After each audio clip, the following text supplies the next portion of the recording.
हाय, माझं नाव स्वप्नील खेजाळे. माझं baby 8 month मध्ये झालं होतं आणि तिचं वेट होतं 1200 ग्रॅम्स. तोपर्यंत आम्हाला माहिती नव्हतं की NICU हे काय असतं.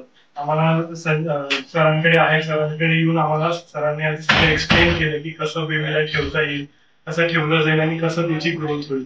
आणि इथला पूर्ण स्टाफ, सर स्वतः, सगळे डॉक्टर्स एकदम छान, व्हेरी कोऑपरेटिव्ह आणि केअर, पूर्ण सॅनिटायझेशन पासून everything is very well taken care of. आणि आता आमचं बाळ 1800 ग्रॅम झालं आहे. We are now discharge. So आम्हाला खूप थँक्यू सो मच आहे sir and the entire staff of near care. Thank you. Thank you. आणि तिची ग्रोथ पण इतकी छान झाली इथे आणि सगळा पूर्ण स्टाफ इतकं सपोर्टिव्ह आहे आणि काही पण डाऊट विचारला आपण they be very happy to answer that. म्हणजे असं कधीच नाही झालं की त्यांनी कंटाळा केला किंवा काय.